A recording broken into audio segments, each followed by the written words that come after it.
Assalamualaikum warahmatullahi wabarakatuh. Halo teman-teman semuanya, apa kabar nih? Semoga teman-teman semua dalam keadaan sehat walafiat ya, dan semoga selalu dilindungi oleh Allah Subhanahu wa Ta'ala. Alhamdulillah, pada kesempatan kali ini kita masih diberi kenikmatan oleh Allah Subhanahu wa Ta'ala serta kesehatan. Tak lupa sholawat serta salam semoga selalu tercurah limpahkan kepada junjungan kita Nabi Muhammad SAW. Sebelumnya saya ucapkan terima kasih kepada dosen pengampu mata kuliah media pembelajaran yaitu Ibu Sari MPD karena telah memberikan kesempatan kepada saya untuk mempresentasikan ASN yang telah saya buat. Sebelumnya izinkan saya untuk memperkenalkan diri. Perkenalkan, nama saya Fitri, NIM 120208016 dari kelas 3 Prodi Pendidikan Kimia. Adapun judul ASN yang saya buat yaitu elektrolit dan non-elektrolit. Langsung saja teman-teman, kita ke pembahasan yang pertama ya. Halo teman-teman semuanya, langsung saja kita ke pembahasan yang pertama yaitu mengenai kompetensi dasar dan indikator. Nah, adapun kompetensi dasar yang ingin dicapai ialah yang pertama, mengidentifikasi larutan elektrolit dan non-elektrolit. Yang kedua, menganalisis perubahan yang terjadi di dalam larutan elektrolit dan non-elektrolit. Lalu yang terakhir ada mengidentifikasi manfaat dari larutan elektrolit dan non-elektrolit di dalam kehidupan sehari-hari. Adapun indikator yang ingin dicapai ialah yang pertama, siswa mampu mengetahui perbedaan dari larutan elektrolit dan non-elektrolit. Lalu yang kedua, siswa mampu menganalisis perubahan apa saja yang terjadi di dalam larutan elektrolit dan non-elektrolit. Lalu yang ketiga, siswa mampu mengetahui manfaat apa saja dari larutan elektrolit dan non-elektrolit di dalam kehidupan sehari-hari. Selanjutnya, di sini saya akan menjelaskan jenis-jenis ASN yang saya gunakan. Yang pertama, ada jenis ASN yang saya gunakan yaitu kata-kata dalam kotak. Petunjuk pengerjaannya ialah yang pertama, temukan 12 ciri-ciri dari larutan elektrolit dan non-elektrolit. Lalu yang kedua, beri warna pada ciri-ciri larutan elektrolit dan non-elektrolit semenarik mungkin. Yang ketiga, tuliskan kembali di tabel yang telah disediakan mengenai ciri-ciri dari larutan elektrolit dan non-elektrolit tersebut. Lalu, yang terakhir, kelompokkan mana saja yang termasuk ciri-ciri dari larutan elektrolit dan non-elektrolit. Jadi nanti disediakan sebuah tabel, nanti siswa dituntut untuk menemukan ke-12 ciri-ciri dari larutan elektrolit dan non-elektrolit. Misalnya, di dalam kotak tersebut ada tulisan tidak ionisasi.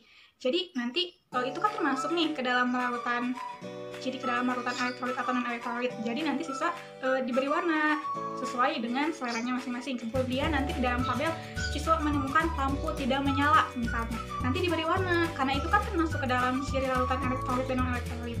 Nanti setelah siswa menemukan ke-12 ciri dari larutan elektrolit dan non-elektrolit, nanti ada tabel yang disediakan untuk siswa menuliskan kembali dari ciri-ciri tersebut. Misalnya nanti ada tabel nomor ciri-ciri, jadi nanti ditulis kembali. Misalnya nomor 1, lampu tidak menyala. Lalu nomor 2, tidak terionisasi.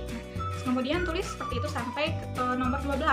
Lalu setelah itu siswa dituntut untuk mengelompokkan mana saja sih yang termasuk ke dalam larutan elektrolit dan mana saja yang termasuk ke dalam larutan non-elektrolit. Jadi nanti akan disediakan sebuah tabel di mana tabel itu terdapat nomor, pembeda, kemudian elektrolit dan non-elektrolit. Misalnya, seperti yang sudah ditemukan tadi nih dari ke-12 ciri-ciri tersebut, misalnya nomor 1, pembedanya dilihat misalkan dari daya hantar listrik. Gimana sih larutan elektrolit jika dilihat dari daya hantar listrik? Misalnya, nomor 1 kan daya hantar listrik, elektrolit lampu menyala, terang, lampu menyala redup-larut.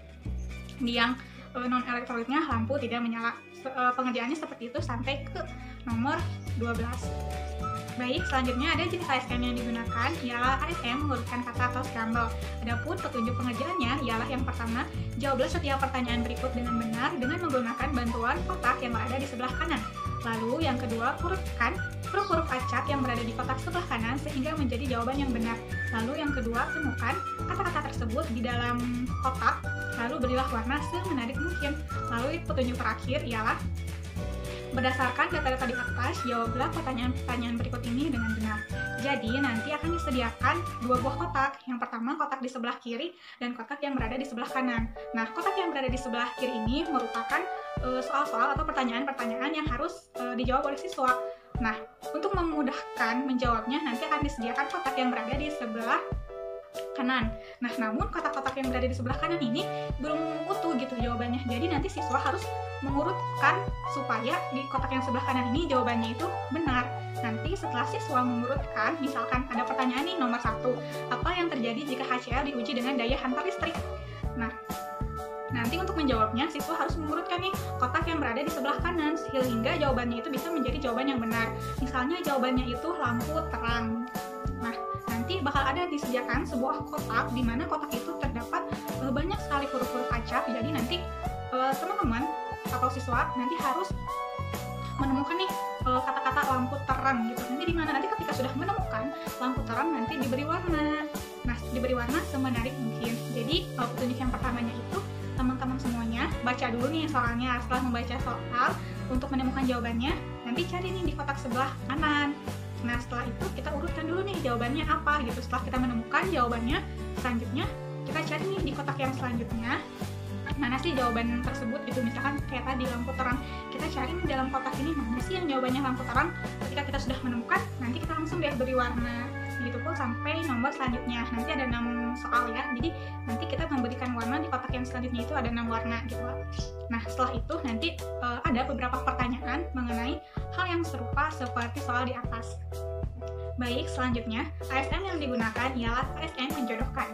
Petunjuk pengerjaannya ialah yang pertama, jodohkan contoh dari larutan elektrolit dan non-elektrolit yang berada di kotak sebelah kiri dengan manfaat dalam kehidupan sehari-hari yang berada di kotak sebelah kanan.